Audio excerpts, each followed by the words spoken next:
Okay, students, now we are going to start with the new chapter, that is dissolution of a partnership firm. Okay.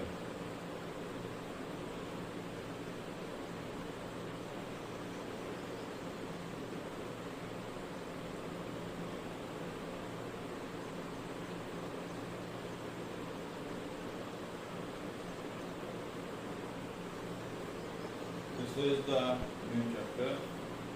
Now, dissolution of partnership is basically happening because of various reasons. Dissolution means closing down of partnership firm. Now, this dissolution is happening because of various reasons. Either because of admission means पुरानी आपकी partnership को dissolve कर दिया, नई partnership में enter कर गए, या आपकी रिटायरमेंट पे कि पुरानी पार्टनरशिप को आपने डिसॉल्व कर दिया और नई partnership between the remaining partners आपने एंटर कर दी, पार्टनरशिप एग्रीमेंट। ओके, कि एग्रीमेंट चेंज हो गया तो वो भी डिसोल्यूशन है। ये नहीं है कि मतलब टोटली बिजनेस बंद ही कर दिया, उसे डिसोल्यूशन कहेंगे।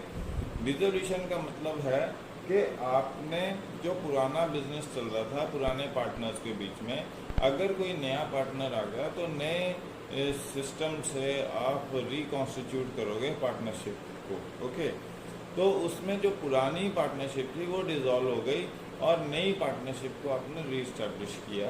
Okay, on the admission of a new partner, और it is because of the retirement of the partner. Okay, और वी कैन हैव कि आपने प्रॉफिट शेयरिंग रेशियो ही चेंज कर दिया आपस में पार्टनर्स में।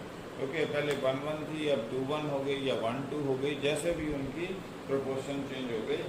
ओके, या किसी पार्टनर को आपने एक्सपेल कर दिया है, या किसी की डेथ हो गई है, या कोई पार्टनर इनसॉल्वेंट डिक्लेयर हो गया, तो उसके कारण आपकी पार्टनरशिप फर्म को डिसॉल्व करने के रीजंस इस्टेब्लिश हो जाते हैं। You have to dissolve that partnership firm. Okay, और या फिर आपकी जो पार्टनरशिप थी वो पार्टनरशिप एट विल थी, अब वो टाइम कंप्लीट हो गया है। ओके, कॉन्ट्रैक्ट कंप्लीट हो गया तो पार्टनरशिप आपकी डिसॉल्व हो गई। तो ये आपके पास कुछ रीजंस हैं डिसोल्यूशन ऑफ पार्टनरशिप फर्म के। अब हमारे पास आता है कि हम दो तरीके से करते हैं डिसोल्यूशन।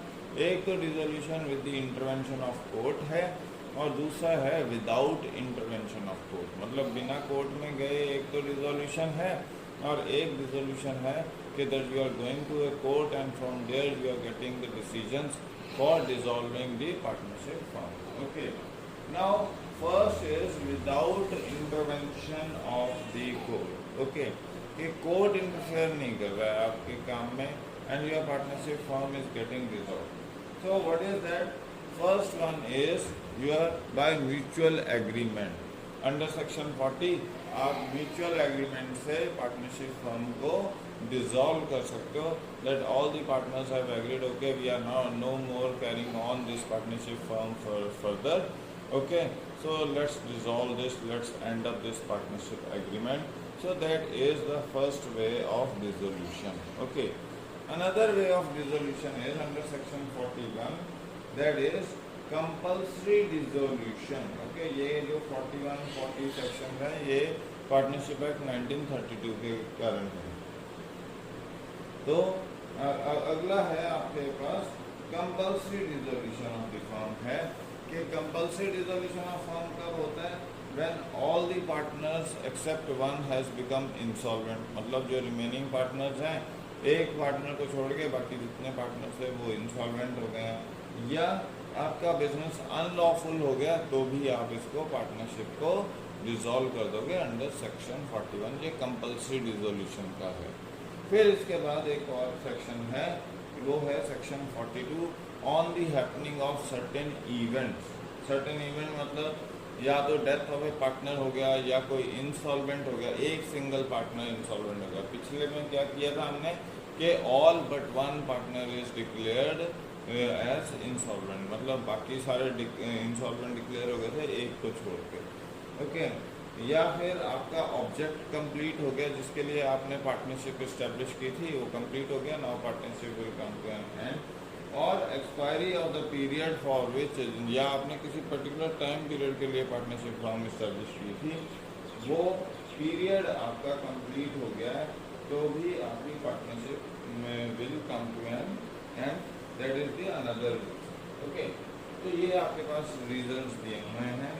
फिर आपके पास एक और है कि बाय नोटिस, मतलब एज पर विल है आपकी पार्टनरशिप फॉर्म और आपने नोटिस दिया कि नहीं we don't want to carry on this partnership for further.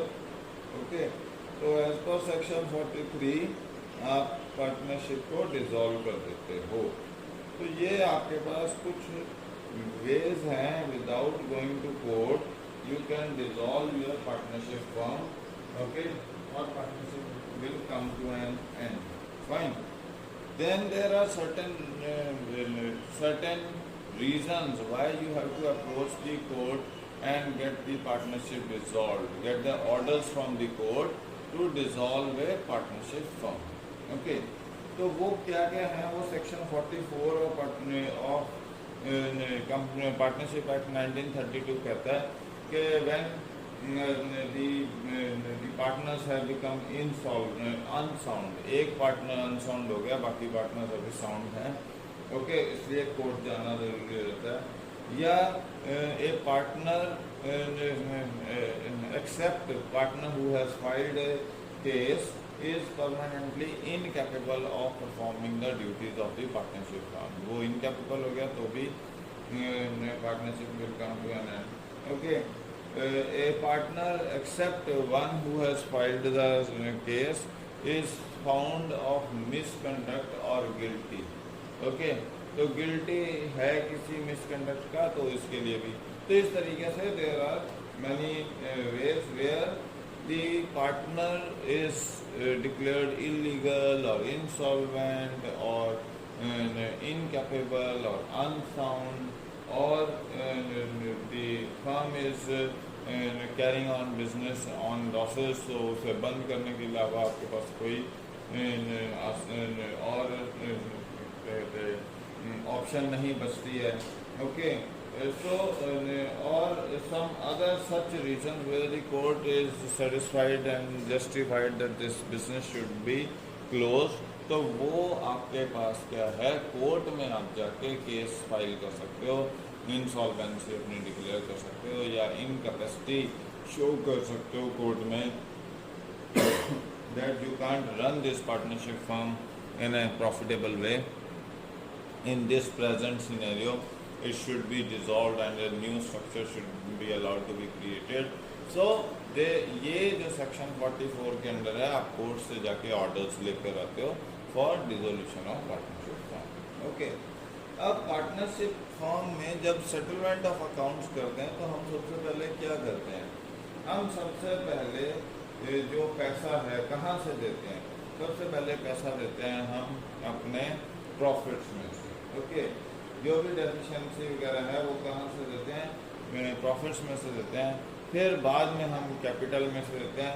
अगर फिर भी कुछ बच गया तो हम जो एसेट्स हैं उनके पार्टनर्स के, वहाँ से रियलाइज़ करते हैं in profit sharing ratio and then we will make the payment. तो आपके पास 3 लेवल्स हैं, पहले तो प्रॉफिट्स में से, फिर दूसरा कैपिटल में से, और तीसरा क्या है कि अगर फिर भी बच गई लाइबिलिटीज़ तो पार्टनर्स के एसेट्स में से रियलाइज़ किए जाएंगे in the profit sharing ratio. That is okay, that is the way of payment of the settlement of accounts in resolution. Okay, अब सबसे पहले जब अमाउंट्स को रियलाइज़ करना है एसेट्स से, ओके, सेल ऑफ एसेट्स करके आपने जो रियलाइज करना है तो सबसे पहले किसको पे किया जाता है, सबसे पहले आउटसाइड डेब्ट्स को पे किया जाता है, जो थर्ड पार्टी के डेब्ट्स हैं उनकी पेमेंट की जाती है।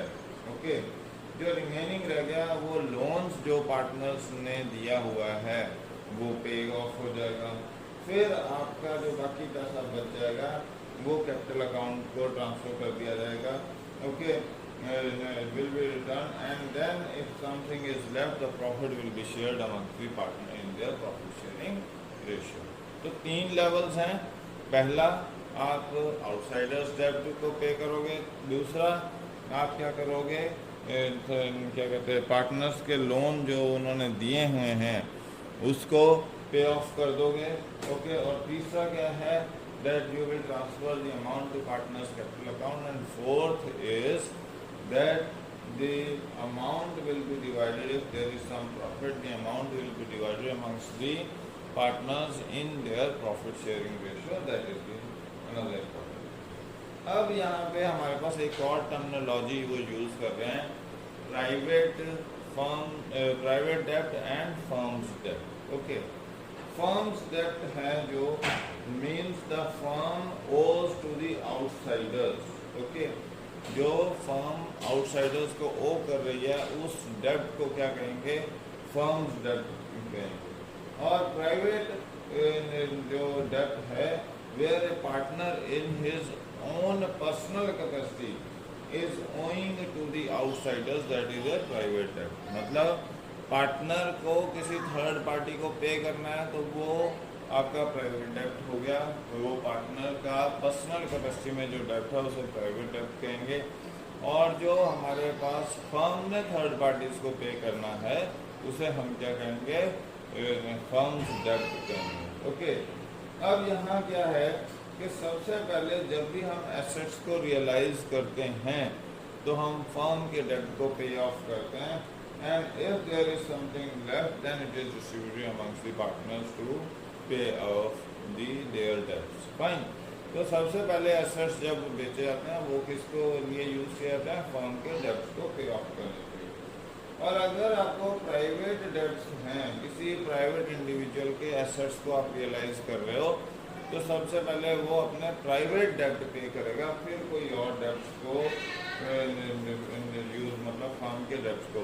तो फर्म में फर्म के एसेट्स को बेचकर आप जो पैसा रियलाइज करोगे तो सबसे पहले फर्म के डेब्ट्स को पे ऑफ किया जाएगा, तो रिमेनिंग पैसा बच जाएगा वो पार्टनर्स में डिस्ट्रीब्यूट कर दिया जाएगा, and then it can be use for payment of A private डेब्ट. But in case of A private डेब्ट, जब एसेट्स को आपने बेचा किसी पर्सनल इंडिविजुअल के, किसी पार्टनर के प्राइवेट एसेट्स को बेचा, तो पहले उसमें से प्राइवेट डेब्ट्स की पेमेंट की जाएगी, and after that the firm's debts will be paid off. So that is how the private and the firm's debts are different from each other. Okay, अब हम इसके बाद करेंगे accounting procedure on dissolution of firm. Okay students, now we are going to understand the accounting treatment or the accounting procedures in dissolution of a firm. Okay.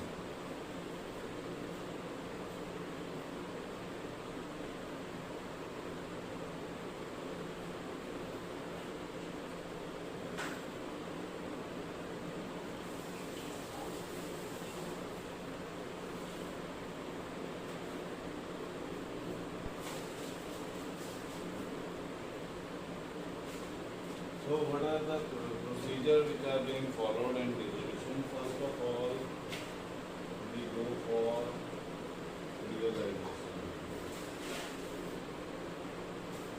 Okay. Second is we go for partners loan account.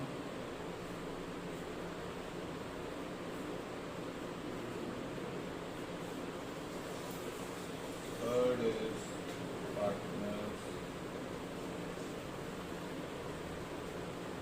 capital account,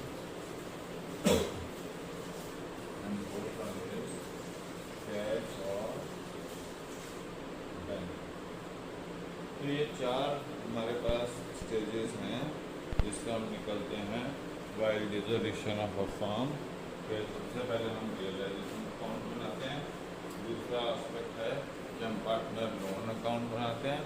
तीसरा aspect है कि partner capital account बनता है. और last है हमारे पास cash और bank account. Okay, तो सबसे पहले रियलाइजेशन में यहाँ पे हम रियलाइजेशन अकाउंट बनाते हैं.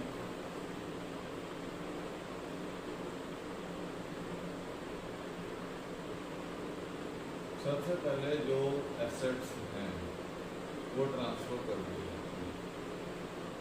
ओके, तो इसके लिए जनरल एंट्री क्या होगी, realisation account debit to sundry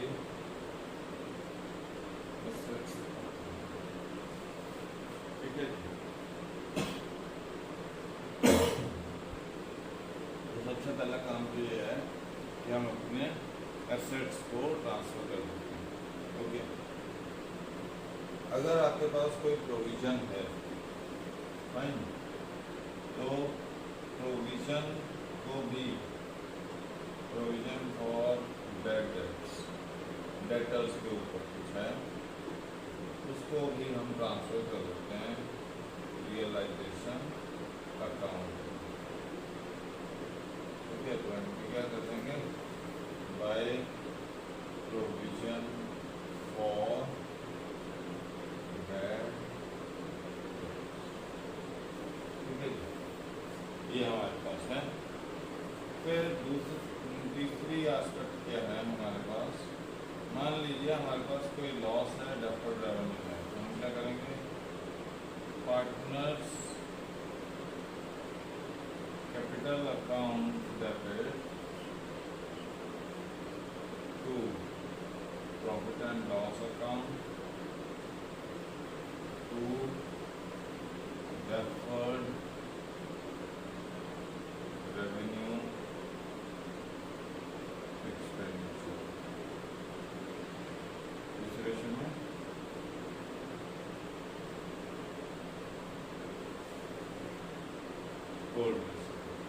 okay, तो ये तो था पार्टनर्स कैपिटल अकाउंट, तो ये तो था लॉसेज और डेफर्ड। अगर आपके पास कोई प्रॉफिट्स है,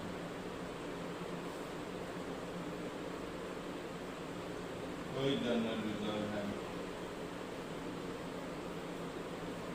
ओके, कोई कंटिजेंसी रिजर्व है,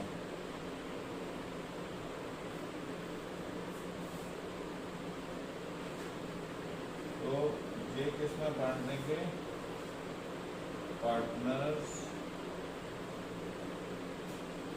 capital account old ratio,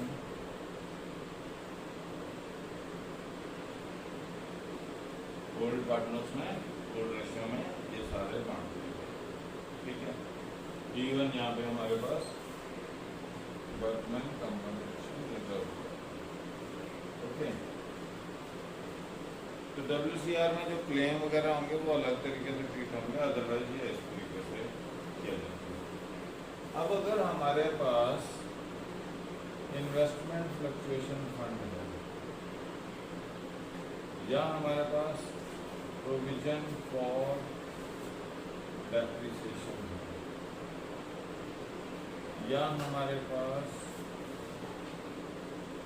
provision for bad debt तो वही है, ठीक है जी, या हमारे पास और कोई फंड है, ओके, तो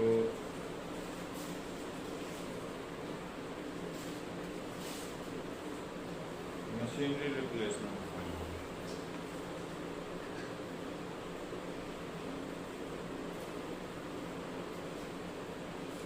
ये सारे के सारे ट्रांसफर हो जाएंगे किसमें, रियलाइजेशन,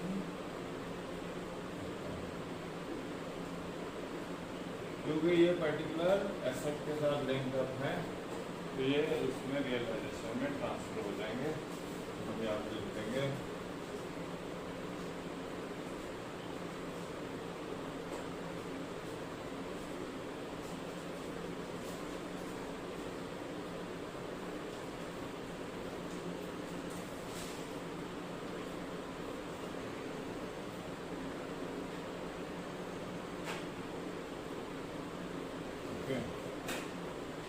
ये आपके पास, या फिर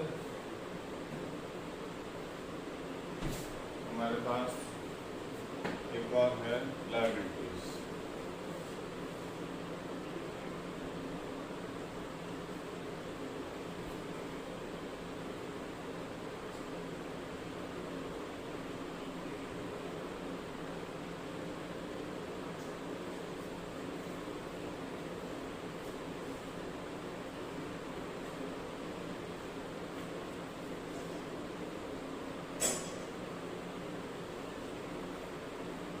ठीक है जी, तो ये आपके पास रियलाइजेशन अकाउंट है तो हम लायबिलिटीज को ट्रांसफर कर देंगे। उसमें fine provision for bad debts, investment fluctuation fund, machinery replacement fund, provision for depreciation, ये सारे ट्रांसफर कर दिया जाते। तो इस तरीके से रियलाइजेशन में जब आप रियलाइजेशन करने जाओगे तो सबसे पहले एसेट्स और लायबिलिटीज को ट्रांसफर किया जाएगा रियलाइजेशन अकाउंट में, और उनके लिए ये एंट्रीज बनेगी जो ट्रांसफर की एंट्रीज। अब उनको कैसे रियलाइज किया जाएगा वो बाद में हम एंटर करेंगे। ओके, अब आगे चलते हैं। हमारे पास अगला एलिमेंट है वर्कमैन कंपनसेशन। उसका ट्रीटमेंट कैसे?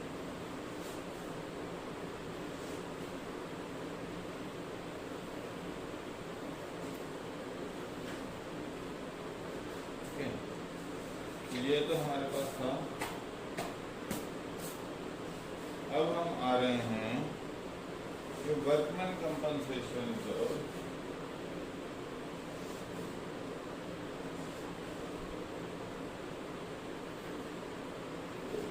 Okay, first case when there is no claim.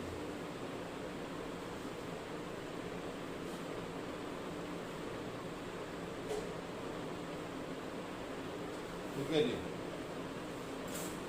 अब आप देखिए इलस्ट्रेशन नंबर 1 है।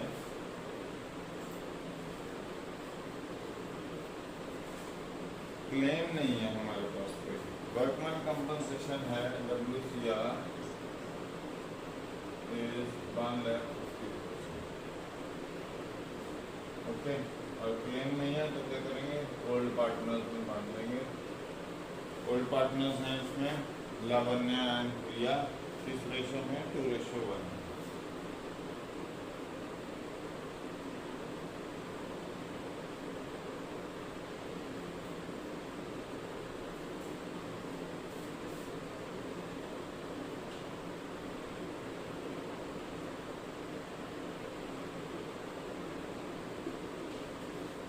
ठीक है, ये तो है WCR जब आपके पास कोई क्लेम नहीं है।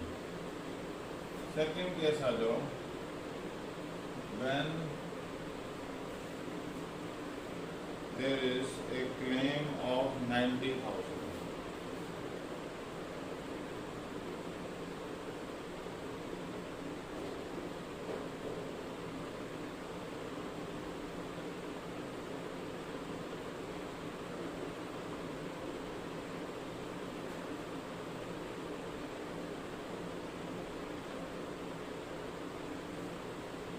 WCR 1.5 लाख का है और उस पर क्लेम कितना है? 90,000। अब देखो WCR अकाउंट डेबिट,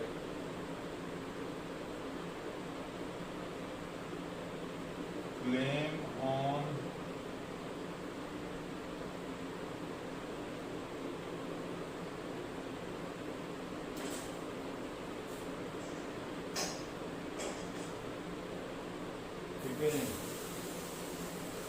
तो क्लेम आ गया आपके पास 90,000 का, और बाकी केस में चले गया आपके पास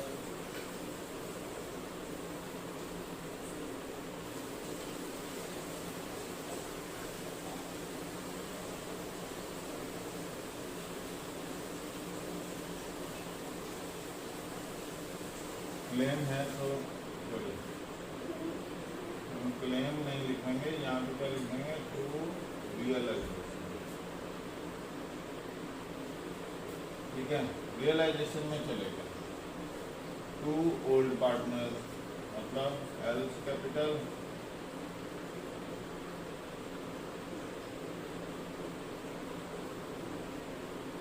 ठीक है जी। ये तो लाइबिलिटी बनी आपके पास। अब बाकी 60,000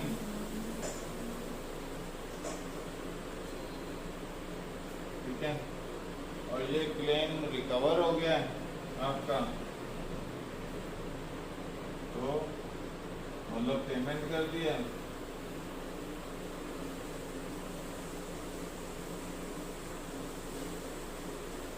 बैंक अकाउंट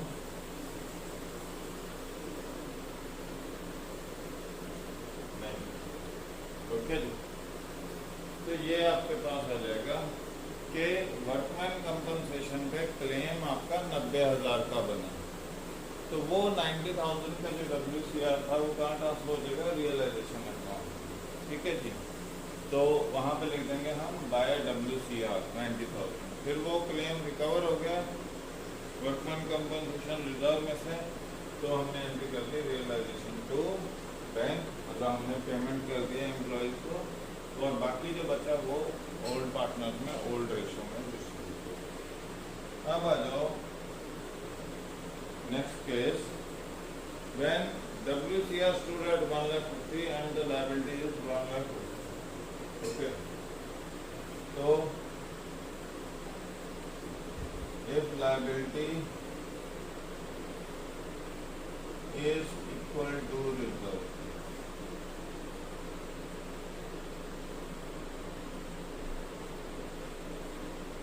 ओके, क्या एंट्री करेंगे,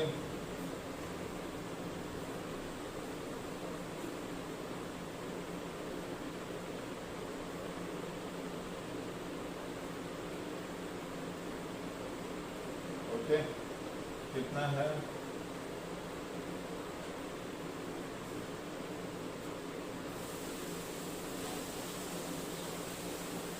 और फिर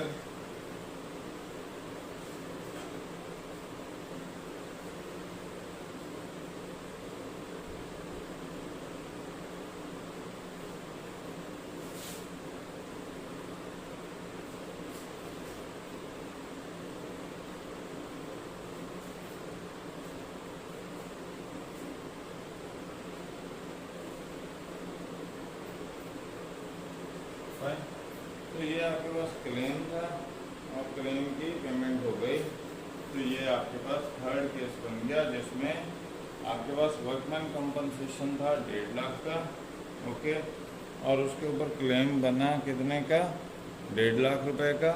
अब वो पूरा का पूरा रिकवर कर लिया हमने WCR में से, तो बाकी जो है ये पेमेंट कर दी, ओके, रियलाइजेशन टू बैंक का। अब हमारे पास 2 लाख का है, fine,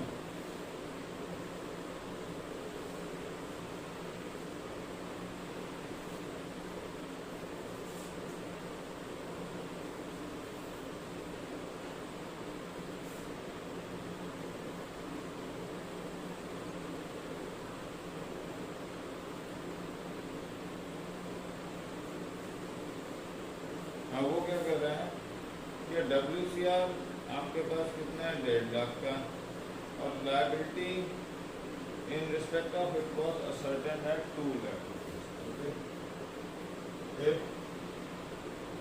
liability is more than reserve, okay, ये है, तो WCR टू रियलाइजेशन कितना है,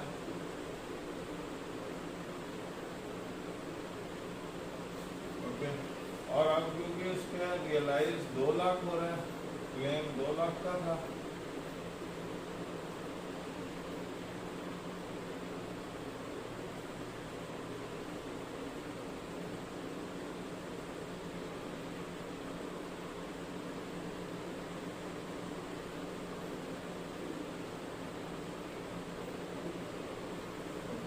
तो ये आपके पास क्लेम है। जब क्लेम आपका ज़्यादा हो गया और आपके पास रिजर्व कम है तो उसका कैसे ट्रीटमेंट करेंगे, okay.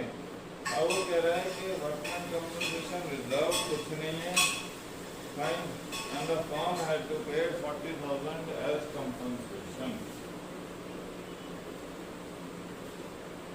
If there is no WCR but firm has to pay कितना, has to pay 40,000 as compensation.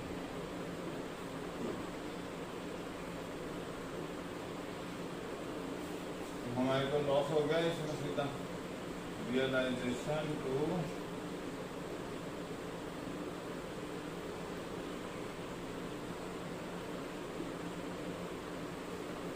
Okay.